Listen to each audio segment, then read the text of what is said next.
Mon jeune frère, rongé par la jalousie, m'a regardé droit dans les yeux au beau milieu de la salle d'audience et m'a lancé « Prépare-toi à être humilié devant tout le monde ». Mes parents affichaient un sourire de pure satisfaction et ont ajouté « On veut voir la tête que tu feras quand tu auras tout perdu ». Je suis restée assise là, dans un silence total, au cœur d'une salle bondée du tribunal de commerce de Paris, tandis que les journalistes locaux griffonnaient furieusement et que les flashs des appareils photo crépitaient. La tension était si palpable qu'il était difficile de respirer, jusqu'à ce que le juge marque une pause, lève les yeux et pose une seule question qui a glacé le sang de mon frère. Le sourire de mes parents s'est effacé en un instant et leur avocat a commencé à trembler alors qu'un secret me concernant éclatait enfin au grand jour. Je m'appelle Manon Martin, j'ai 35 ans, et j'étais assise à la table de la défense lors de cette audience très médiatisée dans le centre de Paris, mes mains posées fermement sur le bois froid de la table malgré l'adrénaline qui parcourait mes veines. Ce n'était pas une simple affaire de faillite. C'était un spectacle que ma famille avait orchestré pour détruire ma réputation devant toute la ville. Merci beaucoup d'écouter cette histoire de trahison et de justice. J'aimerais beaucoup savoir d'où vous nous écoutez aujourd'hui. Êtes-vous dans votre voiture pendant le trajet, au bureau pendant une pause ou en train de vous détendre à la maison? Dites-le moi dans les commentaires ci-dessous pour que nous puissions échanger et partager ces histoires ensemble. Et si vous êtes déjà captivé, n'oubliez pas de vous abonner à la chaîne, de liker cette vidéo et d'activer la cloche de notification. Cela aide vraiment ces histoires vraies à atteindre plus de personnes comme vous. Continuons. J'ai croisé le regard de Thomas au moment où ces mots ont quitté sa bouche, sentant les chuchotements se propager dans la salle d'audience bondée comme une vague. De l'autre côté de l'allée, ma famille était assise au banc des plaignants, livrant leur meilleure performance d'acteur. Mon père, François Martin, se tenait avec cette posture rigide qu'il adoptait toujours lors des réunions d'affaires, le visage figé dans une expression de déception silencieuse qui aurait mérité un César. À côté de lui, ma mère, Anne-Sophie, tamponnait ses yeux avec un mouchoir en tissu par mouvement lent et délibéré, comme si chaque larme était soigneusement chronométrée pour un effet maximal. Et Thomas, mon frère cadet, se penchait juste assez pour projeter de l'assurance, avec ce même sourire en coin suffisant, signalant à tout le monde dans la pièce qu'il avait déjà gagné. La galerie était pleine. Les journalistes du Parisien et de quelques journaux économiques remplissaient les derniers rangs, leurs stylos s'agitant rapidement. Quelques visages familiers de notre cercle social de Neuilly-sur-Seine étaient dispersés parmi les inconnus, tous attirés par le spectacle d'une grande famille de l'immobilier lavant son linge sale devant le tribunal de commerce. L'air vibrait d'anticipation, ce genre d'ambiance qui s'installe quand les gens flairent un scandale mêlant argent et lien du sang. Mon avocate, maître Valérie Hérault, était assise calmement à côté de moi, organisant quelques dossiers sur notre table. Elle n'avait pas l'air nerveuse. Son tailleur sombre était impeccable. Son expression était concentrée, comme si elle avait déjà vu ce genre de comédie et savait exactement comment la gérer. L'huissier a demandé le silence alors que le juge Henri Bastien entrait et prenait place. C'était un homme approchant les 70 ans, au visage sévère qui suggérait qu'il avait peu de patience pour le théâtre. Le rôle des audiences était chargé, et une affaire de faillite familiale contestée impliquant l'un des noms connus de l'immobilier parisien n'était probablement pas la façon dont il voulait passer sa matinée. Une fois assis, maître Grégoire Chabrier, leur avocat, le genre qui facturait des sommes astronomiques pour faire disparaître les problèmes des clients fortunés, s'est levé. Il boutonna sa veste d'un geste rodé et s'adressa au juge d'une voix profonde et portante. « Monsieur le Président, commença-t-il.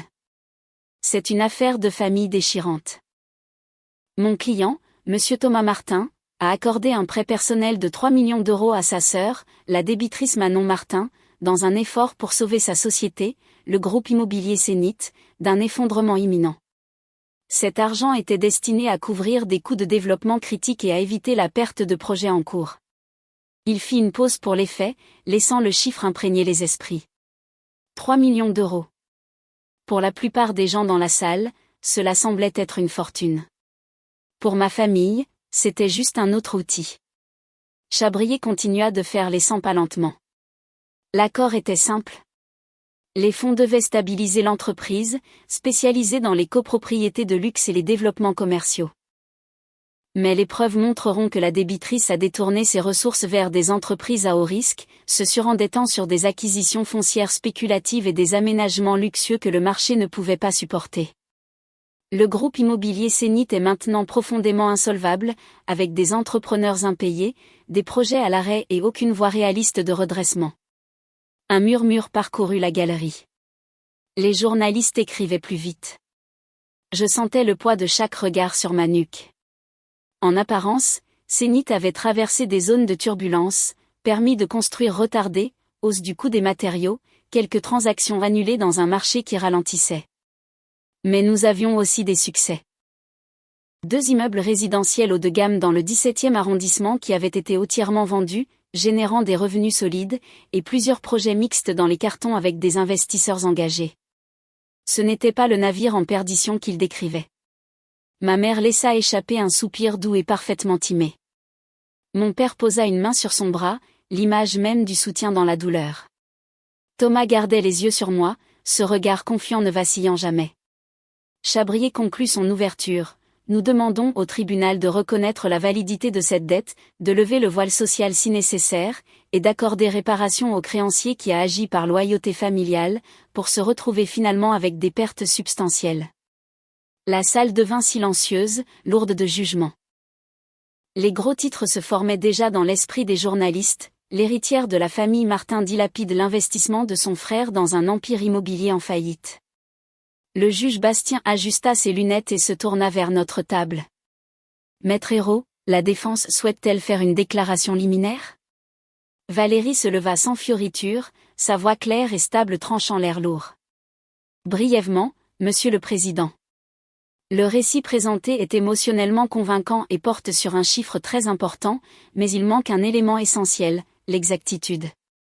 Elle ne fit pas les 100 pas ni de gestes dramatiques. Elle se tenait juste là, calme et directe. Nous démontrerons qu'aucun prêt de ce type n'a jamais eu lieu. Que le groupe immobilier Cenit est loin d'être l'entité défaillante décrite, avec des développements actifs générant des revenus et des partenariats sécurisés, et que cette assignation n'a pas pour but de recouvrer une dette. Il s'agit de quelque chose de bien moins noble. Elle se rassit. Les chuchotements reprirent, plus forts cette fois. Quelques journalistes échangèrent des regards. La posture de mon père se raidit d'une fraction. Le sourire confiant de Thomas vacilla pour la première fois, remplacé par un coup d'œil rapide vers Chabrier. Le juge scanna le dossier devant lui, l'expression neutre mais attentive. Le vrai combat n'avait même pas encore commencé, mais la salle semblait déjà différente, comme si le scénario écrit par ma famille était sur le point de subir son premier rebondissement inattendu. Pour comprendre pourquoi Thomas était assez jaloux pour me traîner dans cette bataille judiciaire publique, tout remontait à ces dîners de famille dans notre maison de Neuilly, le genre où l'air sentait l'argenterie polie et le rôti, mais où la conversation avait toujours un côté tranchant. Nous avons grandi dans une de ces grandes demeures bourgeoises sur des rues calmes bordées de vieux arbres, où le succès se mesurait à la façon dont vous mainteniez le nom de la famille dans les cercles immobiliers parisiens. Mon père dirigeait la division commerciale du groupe Martin, gérant de grands baux de bureaux et des centres commerciaux pour de vieilles fortunes. C'était un travail stable, prévisible, serrant des mains au club privé, concluant des affaires au golf, faisant croître le portefeuille sans trop de risques. Thomas s'intégrait parfaitement dans ce monde dès son plus jeune âge. Il avait le charme, le sourire facile, la capacité de retenir les noms et de faire sentir aux gens qu'ils étaient importants. Tout le monde supposait qu'il prendrait la relève un jour, l'héritier naturel perpétuant la tradition. J'étais différente. Pendant que Thomas faisait du réseautage avec les partenaires de papa, j'étudiais les tendances du marché, les rapports de développement urbain et les magazines de design de luxe. Je voyais des opportunités dans les projets résidentiels haut de gamme, des appartements avec rooftop, des immeubles mixtes mêlant habitat et commerce d'une manière que la vieille garde n'avait pas encore adoptée. Pour moi, ce n'était pas un jeu de hasard. C'était l'avenir de Paris alors que la ville continuait d'évoluer. Un dimanche soir me revient clairement en mémoire. Nous étions à la longue table de la salle à manger, les verres en cristal accrochant la lumière du lustre. J'avais préparé une présentation simple sur mon ordinateur portable, des projections pour une tour résidentielle de luxe aux Batignolles ciblant les jeunes cadres. Je parlais de l'intérêt des préventes, des délais de construction, des rendements potentiels dépassant les baux commerciaux traditionnels. Quand j'ai fini, le silence s'étira juste assez longtemps pour devenir inconfortable. Mon père posa sa fourchette et me regarda avec ce mélange familier d'amusement et de dédain. Manon, cela ressemble à un jeu dangereux, pas à une affaire pour une jeune femme de notre famille. Reste sur quelque chose de stable. Nous gérons des propriétés. Nous ne courons pas après des développements à la mode qui pourraient s'effondrer à la prochaine baisse du marché. Ma mère hocha la tête, ajustant son collier de perles. Exactement.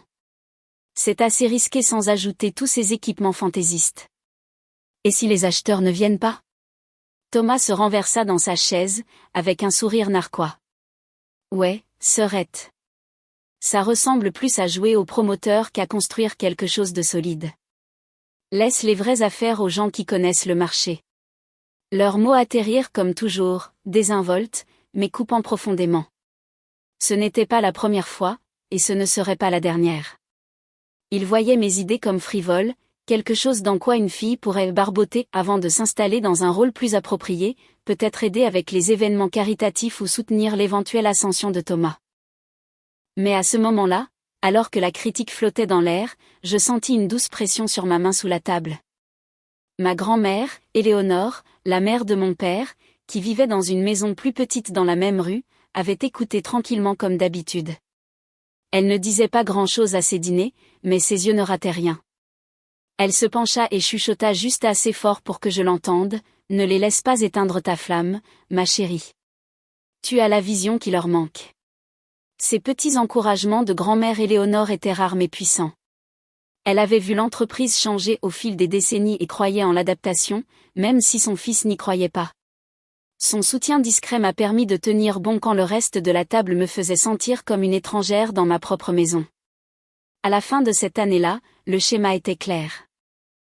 Chaque fois que j'évoquais un nouveau concept des caractéristiques durables pour les acheteurs modernes, des partenariats avec des architectes repoussant les limites, la réponse était la même, des sourires polis cachant le doute, des suggestions pour que j'envisage un poste dans le marketing ou l'administration de l'entreprise familiale. Au lieu de cela, j'ai arrêté de partager. Le rejet ne se manifestait pas par de grandes disputes. C'était une érosion constante, le genre qui vous use avec le temps. Thomas s'épanouissait dans leur approbation, s'en imprégnant comme si c'était son droit de naissance. J'ai réalisé que si je voulais construire quelque chose de réel, je devais le faire sans leur soutien ni leur interférence. Alors, je suis partie. J'ai emballé mes affaires un week-end où tout le monde était à un gala de charité, j'ai loué un petit espace de bureau près de la gare Saint-Lazare et j'ai lancé le groupe immobilier Zénith avec mes économies et un prêt aux petites entreprises. Pas d'argent familial, pas de filet de sécurité, juste moi, un bureau et la conviction que Paris était prête pour le genre de développement de luxe que j'envisageais. Ces premiers jours consistaient uniquement à prouver que je pouvais tenir debout toute seule. Ce soir-là, alors que je passais en revue les plans finaux de redéveloppement à mon bureau, mon téléphone vibra avec une notification par email d'un huissier de justice. L'objet du mail me glaça le sang, assignation en redressement judiciaire. Débitrice, Manon Martin, groupe immobilier Zénith. J'ouvris la pièce jointe et la lus avec incrédulité. Thomas avait initié la procédure en alléguant un prêt personnel de 3 millions d'euros qu'il aurait fourni pour sauver l'entreprise de l'effondrement. Le document détaillait comment les fonds étaient destinés aux coûts essentiels du projet, mais que je les aurais prétendument mal gérés dans des entreprises à haut risque, laissant Zénith insolvable avec des dettes croissantes et des développements au point mort. Les allégations tordaient des faits que je connaissais intimement. Ils exagéraient les factures impayées en incluant des dépenses prévisionnelles comme des dettes immédiates. Ils ignoraient les ventes conclues des tours achevées qui avaient rapporté des millions au cours des derniers trimestres. C'était un tableau d'échecs soigneusement élaboré, conçu pour forcer l'intervention du tribunal avant que je puisse répondre. J'ai immédiatement transféré le dossier à Valérie Hérault. Elle répondit en quelques minutes, « Nous devons nous voir demain matin. Apportez tous les récapitulatifs financiers que vous avez. » Le lendemain, je suis arrivé tôt à son cabinet, l'assignation imprimée et annotée dans mon dossier. La salle de conférence de Valérie donnait sur le quartier de l'Opéra, mais la vue ne fit rien pour calmer le nœud dans mon estomac. Nous avons étalé les documents sur la table, relevés bancaires, rapports d'investisseurs, bilans audités, grands livres de projet. Elle parcourut l'assignation méthodiquement, son stylo marquant les incohérences. La date présumée du prêt tombe pendant votre position de trésorerie la plus forte grâce aux clôtures des ventes du 17e. Aucune entrée de fonds ne correspond au montant. Et l'accord joint. Il manque les clauses standards de garantie ou d'intérêt. Pour 3 millions entre frères et sœurs, c'est louchement vague. Nous avons creusé plus profondément. L'assignation citait des litiges spécifiques avec des fournisseurs et des retards de permis qui n'étaient pas de notoriété publique. Des chiffres tirés directement de prévisions internes que je n'avais partagées qu'avec le personnel cadre. Ce niveau de détail ne vient pas de recherches externes, nota Valérie. Quelqu'un avec un accès interne les aide. Benoît, un de mes cadres, me vint à l'esprit. Il avait été impliqué dans la coordination de ces prévisions exactes pour les présentations au Conseil. Ces questions récentes sur les fonds de réserve semblaient maintenant moins innocentes. Nous avons tracé la stratégie de défense étape par étape.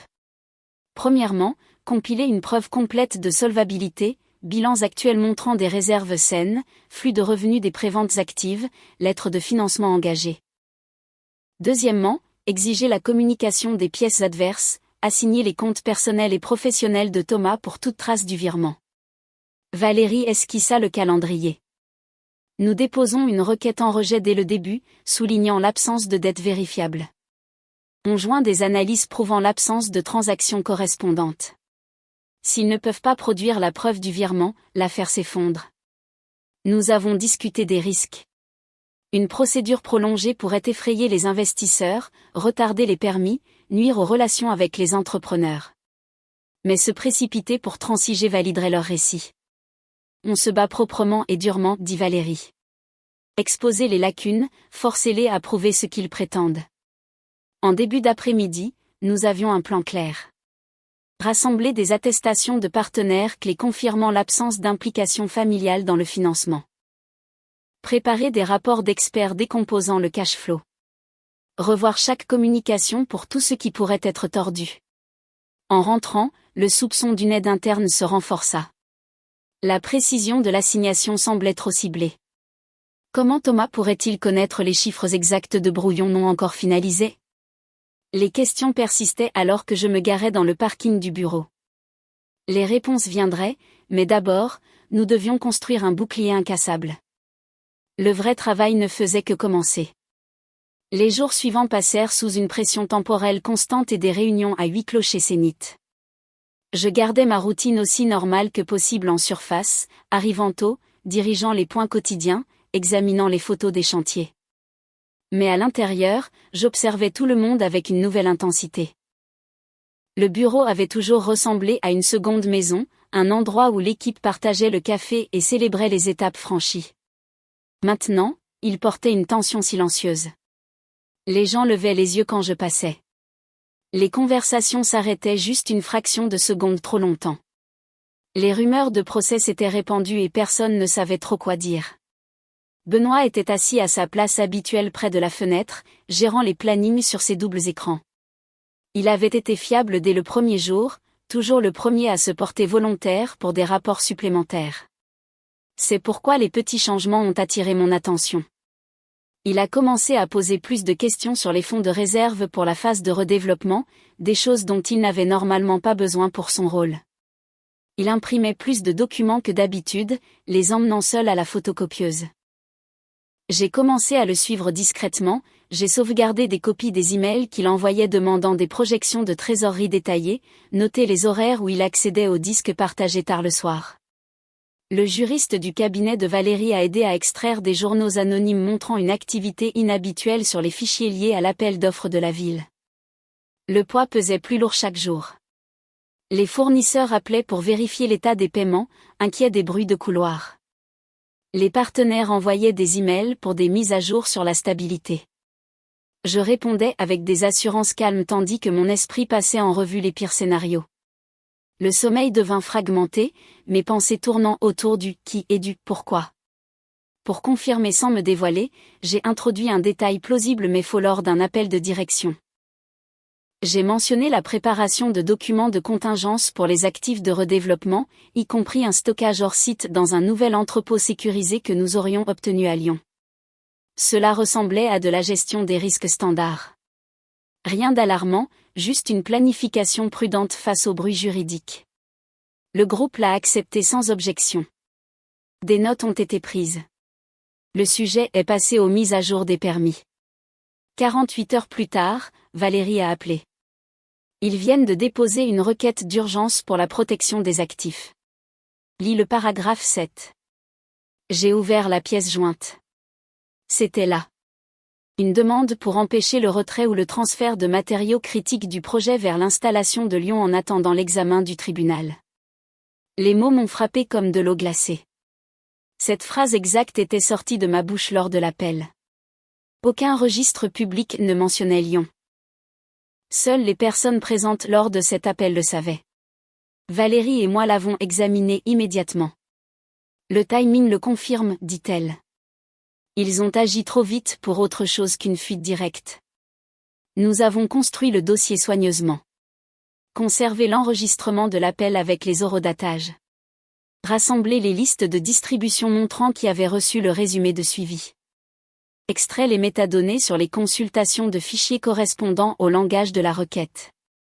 Recueilli des déclarations d'autres participants confirmant qu'ils n'en avaient pas discuté à l'extérieur. La tension au bureau devint plus épaisse.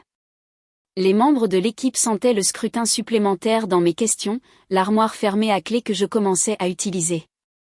Je détestais la méfiance que cela engendrait, mais protéger des années de travail comptait plus. Le comportement de Benoît changea davantage. Il arrivait plus tôt, partait plus tard, évitait le contact visuel lors des vérifications. Une fois, je l'ai surpris fermant rapidement un onglet de navigateur quand je m'approchais. En milieu de semaine, la pile de preuves était indéniable. Corrélation directe entre l'accès interne et leur dépôt. La référence à Lyon était la preuve irréfutable. Aucune coïncidence ne pouvait l'expliquer. Nous avons tout organisé en pièces à conviction, journaux, emails, comparaison de requêtes, attestations. Valérie prépara des conclusions additionnelles pour introduire le schéma sans montrer toutes nos cartes encore. L'audience approchait, la pression était à son comble, mais la preuve semblait solide entre mes mains pour la première fois. Les pièces du puzzle s'étaient mises en place. Le matin de l'audience, le soleil parisien tapait fort alors que j'entrais dans le tribunal bondé. La galerie était encore plus remplie que je ne l'espérais. Valérie marchait à côté de moi, sa mallette organisée avec nos pièces. Nous avons pris place à la table de la défense. De l'autre côté de l'allée, ma famille était assise, composée. Mon père, François, maintenait sa posture droite habituelle, le visage impassible. Ma mère, Anne-Sophie, tenait un mouchoir, les yeux déjà brillants. Thomas se renversa légèrement, les bras croisés, avec cet air familier de certitude. Maître Chabrier se leva dès que le juge permit aux ouvertures de se conclure. Il récapitula l'assignation, insistant avec fluidité sur le prétendu prêt de 3 millions et la détresse financière supposée de Zénith. Il peignit un tableau de mauvaise gestion, de projets bloqués et de créanciers en danger, demandant un redressement immédiat pour protéger la dette réclamée. La salle écoutait attentivement. Quelques têtes hochaient dans la galerie. L'expression de mon père restait stoïque, mais je surpris un léger durcissement de sa mâchoire. Valérie resta assise pour le moment, attendant notre tour. Le juge écoutait sans interruption, feuilletant occasionnellement les documents prédéposés. Quand Grégoire Chabrier eut fini et se rassit, le juge Henri Bastien se pencha en avant, retirant lentement ses lunettes de lecture. Il scanna une page dans le dossier devant lui, les sourcils froncés comme pour confirmer quelque chose qu'il avait remarqué plus tôt. « Maître, dit-il, la voix calme mais portant l'autorité à travers le microphone. Avant de passer à la défense, j'ai une question basée sur les pièces déjà versées au dossier. » La salle devint complètement silencieuse. Chabrier se leva à moitié, dans l'attente. Le juge Bastien s'adressa directement à moi. « Madame Martin, le groupe immobilier Zénith est-il actuellement le promoteur principal dans un partenariat public-privé avec la région Île-de-France pour le réaménagement des quais de Seine? Un accord évalué à plus de 100 millions d'euros sur 5 ans? » La question tomba comme un coup de tonnerre. Des murmures éclatèrent immédiatement. Les journalistes tapaient furieusement. La posture de mon père se raidit visiblement. Les bras de Thomas se décroisèrent, son visage perdant ses couleurs. Je me levai, gardant ma voix stable. Oui, Monsieur le Président. Nous avons remporté le contrat il y a 6 mois après un processus d'appel d'offres compétitif. Le financement de la phase 1 est déjà en place, avec un début de construction prévu au prochain trimestre. Le juge hocha la tête, se tournant vers Chabrier. Maître Chabrier, votre assignation décrit l'entreprise de la débitrice comme insolvable et sans projet viable. Pourtant, les pièces prédéposées incluent des avis publics de ce partenariat majeur. Comment conciliez-vous le fait de chercher à saisir le contrôle d'une entreprise activement engagée dans un développement soutenu par l'État de cette ampleur? Chabrier se leva, sa composition se fissurant pour la première fois. Monsieur le Président, nos informations indiquent que le projet est à risque en raison de l'instabilité financière de la débitrice. Le juge le coupa doucement mais fermement. Instabilité prouvée par un prêt que votre client ne peut documenter par aucun enregistrement de virement. Valérie se leva. Alors, Monsieur le Président, si je peux répondre à l'inquiétude du tribunal. Le juge lui fit signe d'avancer. Elle présenta nos pièces préparées calmement. Premièrement, le schéma des journaux d'accès non autorisés montrant des fichiers internes consultés de manière irrégulière, corrélant exactement avec les détails de leur dépôt. Ensuite, la référence à Lyon, diapositive côte à côte de notre note de contingence interne contre le langage de leur requête d'urgence. Cette information n'a été partagée que lors d'un appel de direction restreint. Son apparition dans le dépôt du plaignant prouve une divulgation non autorisée depuis l'intérieur de Zénith. Des hoquets de surprise parcoururent la galerie. Le visage de Thomas devint blême. Ma mère tamponna plus vite ses yeux, mais les larmes semblaient différentes maintenant. L'expression du juge se durcit alors que Valérie continuait. Indépendamment de la fuite, nos résumés financiers montrent de fortes réserves, des revenus de vente conclus et des flux de financement sécurisés. Le prétendu prêt n'a aucune transaction correspondante dans aucun compte. Mais la plus grande révélation vint quand Valérie introduisit l'analyse forensique des avoirs de la famille elle-même. Monsieur le Président, le timing de cette assignation s'aligne avec des déficits significatifs dans le portefeuille commercial du groupe Martin, des pertes dues à un projet de centre commercial surendetté qui a capoté l'année dernière. La tête de mon père se releva brusquement. La salle devint silencieuse comme une tombe. Valérie étala les chiffres de manière neutre. Des registres publics et des résumés obtenus par ordonnance montraient le trou que mon père avait essayé de combler discrètement. Le dépôt de bilan n'était pas seulement une question de contrôle. C'était une tentative de transférer le blâme, de faire de Zénith le bouc émissaire pour des fonds qui avaient disparu ailleurs. Au dernier rang, grand-mère Éléonore était assise, les mains jointes fermement sur ses genoux, les yeux embués alors qu'elle regardait, la fierté et le chagrin se mélangeant sur son visage. Elle avait vu les défauts de la famille de près pendant des décennies, mais me voir me dresser contre eux apportait une force tranquille à son expression. Le juge écouta sans interruption, le visage devenant plus sérieux à chaque diapositive. Quand Valérie eut fini, il s'adressa directement à Chabrier. Maître, ce tribunal n'apprécie pas d'être utilisé comme un outil dans des manœuvres personnelles ou financières, surtout quand cela risque de perturber un projet public majeur. Chabrier essaya de répondre, mais sa voix manquait de conviction. Thomas fixait la table, les mains crispées. Mon père semblait soudain plus vieux, le masque de confiance glissant. L'atmosphère avait complètement changé. Ce qui avait commencé comme leur spectacle s'effilochait fil après fil. Le juge posa les pièces avec soin. Le véritable règlement de compte était sur le point de commencer. Quand le juge abattit son marteau pour la décision finale, toute la salle d'audience tomba dans un silence de mort. Le juge Henri Bastien parla avec une autorité mesurée. Ce tribunal constate que l'assignation en liquidation judiciaire a été déposée de mauvaise foi, soutenue par des réclamations non fondées et des preuves de conduite inappropriée. L'assignation est rejetée avec exécution provisoire, et toute nouvelle demande sur ces mêmes faits est irrecevable. Un soupir collectif parcourut la galerie. Les journalistes arrêtèrent de taper un instant, absorbant le poids de la décision.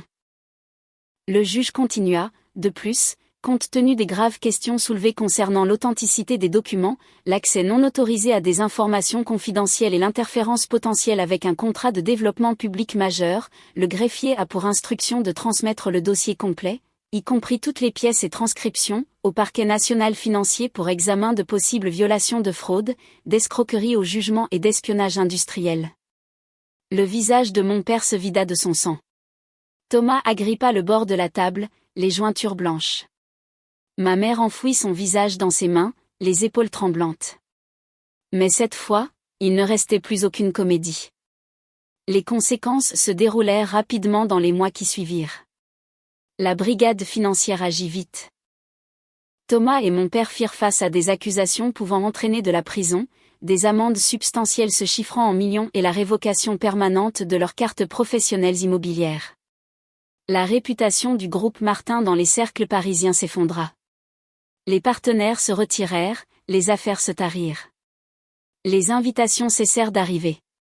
Ce qui avait été un nom éminent dans le business local devint synonyme de scandale. J'ai observé cela de loin, ne faisant plus partie de ce monde. À l'extérieur du tribunal ce jour-là, le soleil dur semblait différent, purificateur d'une certaine manière. Grand-mère Éléonore m'attendait près des marches, les yeux rouges mais brillants de fierté. Je marchai droit vers elle et l'enveloppai dans la plus longue étreinte que nous ayons jamais partagée. Merci, chuchotai-je. Tu as été la seule à avoir jamais cru en moi quand ça comptait le plus. Elle me serra plus fort. J'ai toujours su que tu étais spéciale, ma chérie. Tu leur as tous prouvé qu'ils avaient tort aujourd'hui. Nous sommes restés là un long moment, le bruit des journalistes qui partaient s'estompant autour de nous. Plus tard cette semaine-là, j'ai rendu la décision définitive. Plus aucun contact avec mes parents ou Thomas. Pas d'explication, pas de seconde chance. La trahison avait été trop complète, trop calculée. J'ai changé de numéro, mis à jour les protocoles de sécurité au bureau et me suis concentré sur l'avenir. Avec les bénéfices du contrat de redéveloppement, maintenant entièrement protégé et en cours, j'ai créé la Fondation Martin pour la justice familiale. Il ne s'agissait pas de garder le nom pour la gloire, mais de le transformer en quelque chose de significatif. La Fondation offre des bourses d'études pour les jeunes issus de situations familiales difficiles, des consultations juridiques gratuites pour ceux qui font face à un traitement injuste chez eux, et un soutien au logement temporaire pour les adolescents qui ont besoin d'un endroit sûr pour se reconstruire. Je voulais aider les enfants qui ont grandi en se sentant comme des étrangers dans leur propre famille, ceux qui ont été rejetés ou défavorisés. Ceux qui avaient besoin que quelqu'un leur dise « tes idées comptent. Tu peux construire ton propre chemin ». L'avidité et la jalousie peuvent déchirer même les familles les plus riches de l'intérieur. J'ai vu de mes propres yeux comment la poursuite du contrôle et du mensonge a détruit le peu de liens qui restaient. Mais la douleur ne doit pas être une fin en soi. J'ai choisi de prendre la mienne et de la transformer en espoir pour les autres. Leur donner les outils que j'aurais aimé avoir plus tôt, des ressources, des conseils, une chance de rester fort sans regarder en arrière. C'est l'héritage que je construis maintenant. Un projet, une vie soutenue à la fois.